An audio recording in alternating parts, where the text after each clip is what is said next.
ಸದಸ್ಯರಾದರೂ ಅದನ್ನು ಹೊರತುಪಡಿಸಿ ಅದರ ಜೊತೆಗೆ ತಾಲೂಕು ಪಂಚಾಯತಿ ಕಾರ್ಯನಿರ್ವಾಹಕ ಅಧಿಕಾರಿಗಳಿದ್ದಾರೆ. ನಮ್ಮದು ನರಸಾಪುರದಲ್ಲಿ ಕೃಷಿ ಕೂಲಿ ಕಾರ್ಮಿಕರು ಒಂದು ಸಂಘಟನೆ ಇದೆ. ಸುಮಾರು 70-80 ಜನ ಅಲ್ಲಿ ನೇರವಾಗಿ ಮಹಾತ್ಮ ಗಾಂಧಿ ರಾಷ್ಟ್ರೀಯ ಉದ್ಯೋಗ ಖಾತ್ರಿ ಯೋಜನೆಯಲ್ಲಿ ಅವರೇ ಹೋಗಿ ದುಡಿದು ಕೆಲಸ ಮಾಡ್ತಾರೆ. ನಮ್ಮ ತಾಲೂಕಲ್ಲಿ ಅದು ಮತ್ತು ಗೆದ್ರೆಯಲ್ಲಿ ಬಿಟ್ಟರೆ ಬೇರೆ ಎಲ್ಲೂ ಮಾಡ್ತಾ ಇಲ್ಲ. ಎಲ್ಲ JCB ಎಲ್ಲ ಮಾಡಿರೋದು ಎಲ್ಲ ದಾಖಲಾತಿಗಳಿದ್ದಾವೆ.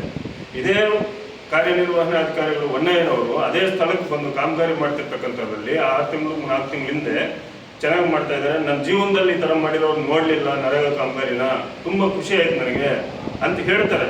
ಮತ್ತೆ ಹೋಗ್ಬಿಟ್ಟು ಅದೇ ಪಂಚಾಯತಿ ಅಭಿವೃದ್ಧಿಗೆ ಹೇಳ್ತಾರೆ, ಇವರು ಬಂದರೆ ತಾವು ಸ್ವಲ್ಪ ಅನುಕೂಲ ಮಾಡಿಕೊಡಿ ಅಂತ. ಇವತ್ತಿಗೆ 6 ಫಾರಂ ಕೊಟ್ಟು ಅದೇ ನರಸಾಪುರದವರು ನಕಲಹಳ್ಳಿ ಗ್ರಾಮ ಪಂಚಾಯತಿಯಲ್ಲಿ 16 ದಿನ ಆಗಿದೆ. ಸ್ಟಿಲ್ ಇವತ್ತಿಗೂ ಅವ್ರಿಗೆ ಕೆಲಸ ಕೊಟ್ಟಿಲ್ಲ. ಅಲ್ಲಿರ್ತಕ್ಕಂಥ BDO ಮತ್ತು ಅಲ್ಲಿರ್ತಕ್ಕಂಥ ಕಂಪ್ಯೂಟರ್ ಆಪ್ರೇಟರು ಏನು ಹೇಳ್ತಾರೆ, ಆ ಊರಲ್ಲಿ ಎಲ್ಲ ಕೂಲಿ ಕಾರ್ಮಿಕರಿರೋರು, ಓದೋದು ಬರೆಯೋದು ಬರಲ್ಲ, ಕಷ್ಟಪಡ್ತಾರೆ. ಅಂಥವ್ರಿಗೆ ಒಂದು 6 ಫಾರಂ ತೊಗೊಂಡೋಗಿ ಕೊಟ್ಟರೆ, ಒಂದು 80 ಜಾಬ್ ಕಾರ್ಡ್ ತೊಗೊಂಡೋಗಿ ಕೊಟ್ಟರೆ ಅದು ಸರಿ ಇಲ್ಲ ಇದು ಸರಿ ಇಲ್ಲ ಅಂತ ಪುಟಾಟಿಕೆ ಮಾತುಗಳು ಆಡ್ಕೊಂಡು ಅವ್ರು ಕೆಲಸನೂ ಕೊಡಲ್ಲ. ಅದ್ರ ಬಗ್ಗೆ ಈ ಹೊನ್ನಯ್ಯ ಸಾಹೇಬರು ಗಮನನೂ ಕೊಡಲ್ಲ. ಮೊದಲು ಕೊಡಿ ಸ್ವಾಮಿ, ನಿಮ್ಮ ಇಲಾಖೆಯಲ್ಲಿ ನೋಡಿ ಸ್ವಾಮಿ, ನೀವು ಯಾಕೆ ಈ ಥರ ಮಾಡ್ತಿದ್ದೀರಾ? ಈಗ ನಮ್ಮ ತಾಲೂಕಲ್ಲಿ ಗೌರಿಬಿದನೂರು ತಾಲೂಕಲ್ಲಿ ಏನಾಗಿದೆ ಅಂದರೆ, ಗುಡ್ಡಗಾಡು ಪ್ರದೇಶದಲ್ಲೂ ಎಲ್ಲೋ ಮೂಲೆ ಇರ್ತಕ್ಕಂಥ ಹಳ್ಳಿಯಲ್ಲೂ ಸಹ ಮದ್ಯದ ಹೊಳೆ ಹರಿತಾ ಇದೆ. ಅಬಕಾರಿ ಇಲಾಖೆ ಅಧಿಕಾರಿಗಳು ಸಚ್ಚಿದ್ದಾರೆ ನಮ್ಮ ತಾಲೂಕಿನಲ್ಲಿ. ಇಲ್ಲ, ಈ ಬಾರ್ ಮಾಲೀಕರಿಂದ ಶಾಮೀಲಾಗಿದ್ದಾರೆ.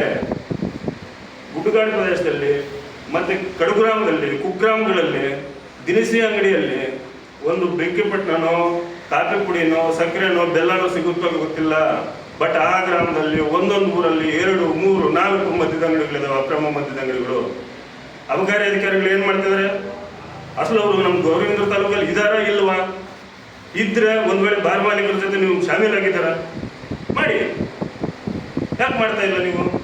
ಈಗ ಎಷ್ಟೋ ಗ್ರಾಮಗಳಲ್ಲಿ ಕುಡಿಯೋ ನೀರು RO ಪ್ಲಾಂಟ್ಗಳು ಕಟ್ಟಿದ್ದಾವೆ. ತಮ್ಮ ಮಾಧ್ಯಮದಲ್ಲಿ ಮತ್ತು ಪತ್ರಿಕೆಗಳಲ್ಲಿ ತಾವೇ ಹೇಳಿದ ಮೇಲೆ ಮತ್ತೆ ಅದು ನಾಮಕ ವ್ಯವಸ್ಥೆಗೆ ಅಂತ ಮಾಡಿದ್ದಾರೆ. ಅದ್ರ ಟೆಸ್ಟಿಂಗ್ ಮಾಡಿಲ್ಲ, ಗುಣಮಟ್ಟ ಕಾಪಾಡಿಲ್ಲ. ಯಾವುದೋ ಒಂದು ಪತ್ರಿಕೆಯಲ್ಲಿ ಯಾರೋ ಒಬ್ರು ನಾವು ಪ್ರಶ್ನೆ ಮಾಡ್ತೀವಿ, ಆ ಗ್ರಾಮದಲ್ಲಿ ಹೋಗ್ತಾರೆ, ಅದು ಪತ್ರಿಕೆಯಲ್ಲಿ ಬಿತ್ತರ ಆದಾಗ ಸುಮ್ಮನೆ ಹಂಗೆ ನಾಮಕ ವ್ಯವಸ್ಥೆಗೆ ರೆಡಿ ಮಾಡಿ ಬರ್ತಾರೆ. ಟೆಸ್ಟಿಂಗ್ ಮಾಡ್ತೀರಾ?